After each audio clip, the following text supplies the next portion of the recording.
What's up, everybody? This is Darren from ClefToneGrooves.com. Welcome back to another episode of Getting Better Audio at Home. And today, we're going to be talking about room tone.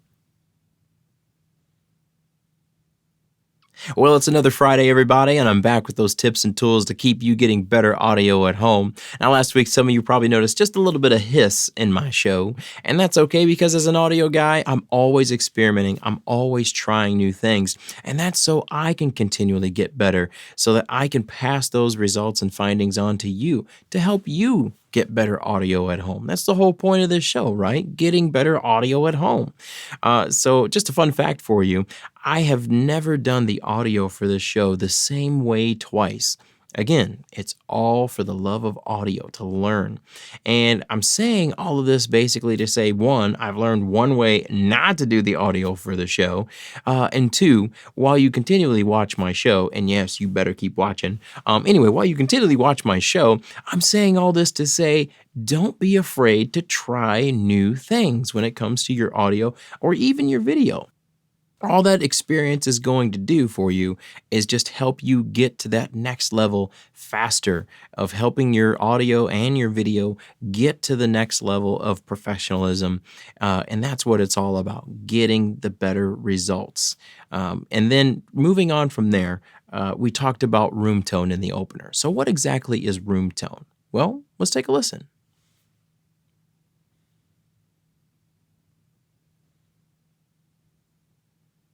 Yeah, that's room tone, silence. And you know what they say, silence is golden. And when it comes to room tone, there's none other quite like it.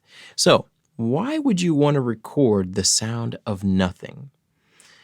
Well, how many times have you taken the perfect take only to have it ruined right after you stop talking or in mid-sentence when you pause by a dog bark, another random noise, a car driving by, or a train, and now you have to retake the take, right?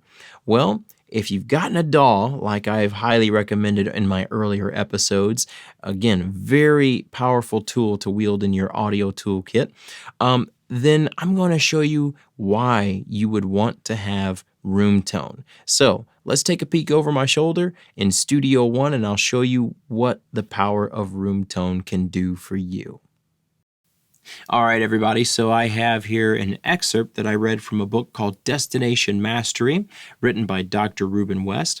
I read some of the first few paragraphs from the introduction of the book for the purposes of showing you how to wield the power of room tone. So right here we have the audio that's recorded. I have already recorded my room tone, and for now, I'm just going to go ahead and mute that and let you listen to this track by itself. It's about 1 minute and 20 seconds long, as you can see. So let's go ahead and take a quick listen to what we're working with here. Who are you? You are yourself. But what is self? What does self mean? From a biologic aspect, self is what is currently in the body. Anything different introduced into the body is considered non-self or foreign. The self aspect of the body then recognizes these different organisms as foreign and launches an attack against them, surrounding them and destroying them. This is the body's natural way of defending itself. In medicine, we call this process immunology.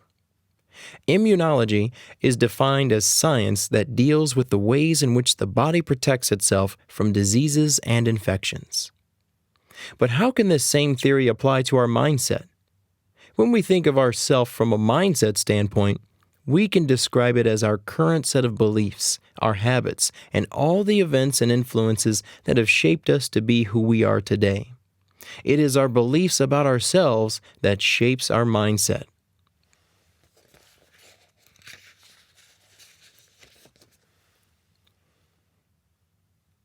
These beliefs may have been developed at a very early age, either from the influence of our parents, our peer groups, or things we saw and heard. All of this together caused us to develop a certain set of beliefs about who we are and where we fit in. Okay, so there's my awesome reading job of destination mastery for you. So right off the bat, we have a couple of things that I noticed that need some addressing. First of all, a long pregnant pause here, as well as you can hear me turning the page of the book to get to the next page. So obviously, if you're recording an audiobook, you don't want that sound in there, right? And then also back in here, I believe it was around here and maybe a spot in here, some weird involuntary noises from my mouth in between my gaps or my pauses of when I was speaking. So let's go for this big gaping obvious hole here first and see if we can't fill that with some room tone. But before that, let's cut the page and shorten this pause. All right, so we're zooming in. And I'm going to go ahead and cut there and cut there. And all I'm doing is double clicking when that crosshair comes up there. And I'm going to hit delete. And let me just go ahead and drag this back. And hopefully that pause will be the right timing. So let's go ahead and play this. Again, this is without any room tone just yet, but let's go ahead and play this. It is our beliefs about ourselves that shapes our mindset. These beliefs may have been... Okay. So that pause is still just a little long, but let me go ahead and shorten it just by that much and play it one more time. It is our beliefs about ourselves that shapes our mindset. These beliefs may have been developed. Okay, so I think I like where I have that pause, but let me go ahead and put some fades here. Now, did you notice that when the cursor moved from this region over to this region, over this gap here, it was nothing but silence. And you can tell when the sound dropped and when it came back in, right? Well, that's another purpose as to why you would like to use room tone. So again, listen to this drop. And if you can't hear it, turn up your speakers. I guarantee you will hear the drop in audio. So here we go. Shapes our mindset. These beliefs... Yeah, did you hear that little gap right there? Okay, so now let me go back to my pre-recorded room tone. Another awesome feature of DAWs. Look at that, I can just chop that. But look at that, it's not lost. I can always stretch it right back out. And now I have two different regions of room tone. Same exact room tone that I just recorded. So let's move in. And I'm gonna set this room tone to cover that little gap there. Room tone, you can almost think of it like a glue, so to speak. And that's what I'm kind of doing, is gluing these two regions together with this room tone. So where this region fades in, I'm fading the room tone out, right? And where this region fades out, I'm going to fade the room tone in. So before we play it with the room tone, one last time to hear the gap. Mindset. These beliefs...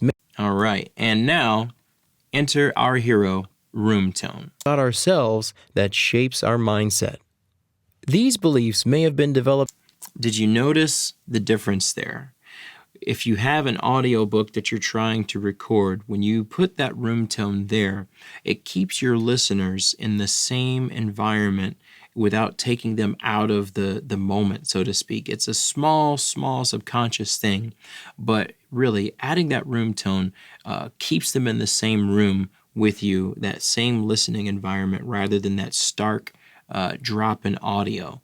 People will pick up on that very quickly, and it'll be kind of, well, not just kind of, but very disjointed in between any kind of gap where you cut out any of that dead air.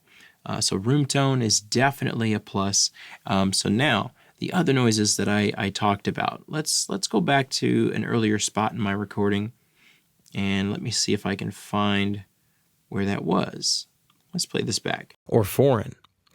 Okay, so did you hear that nasty mouth noise? Listen again. Foreign. Right about in here. Right there. Okay, so I'm going to zoom in because you can't see it until you zoom in, but there it is. That noise, and then it kind of continues there. So I'm going to cut this, cut that, and again, let's apply some room tone. You can see my room tone's got a few things here too, because room tone isn't perfectly silent. It's the sound of your room. But anyway, I'm going to bring this in, bring that back, Same trick, right?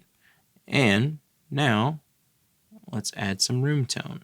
And while I'm doing this, I also want to explain too that this also works well for video. If you're shooting a video and you've recorded your audio into a DAW or something like that where you can edit the audio, anytime you have a stray noise in your video, as long as you're not seeing it on the screen, you can add this room tone, because then that way, let's say you do hear a dog barking in the background. You can't see the dog, so now people are wondering, where's that dog coming from? Room tone takes care of it. Now, if you drop something or whatever and it's seen on camera, well, in that case, you probably wouldn't want to do room tone. You'd probably want to either leave that in there if it's not that distracting, or maybe just bring the volume down a little bit. But anyway, getting back to editing this little nasty mouth noise out, here we go. Let's take a listen. Or foreign. The self aspect. Listen to how clean that was. That little mouth noise, I can't even make the noise if I wanted to again, but that little mouth noise is gone. So again, the power of room tone is very cool. So I highly recommend get a DAW, record your audio in there, and use it to do some room tone. So why would you want to use room tone? Well, as you can see, it's freaking awesome! So as you can see, yes, room tone gives you the ability to make short work of those random dog barks, trains going by.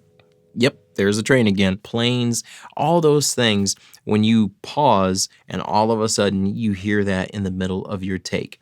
Now, I would highly recommend this for when you're shooting videos where only dialogue is involved and there's no bed of music. But you can even do it if you're ultra audiophile. You want to clean up those gaps with the random noises, even with the music bed. But I can't tell you how many times there's been a train or something in the background of my audio that you couldn't hear because I was using a music bed. And that's another cool little tip for you. Music beds hide a lot of that imperfect audio that you get with your videos. But anyway, for your room tone, try to record anywhere from 15 to 30 seconds of just the room that you're recording your video in or your audio. Just as silent as you can be and as silent as you can get your environment. Turn off any appliances, you know the deal, and just let that microphone go. Let it record for about 15 or 30 seconds. So anyway, guys, until next week, here's to getting better audio at home. Have an awesome weekend.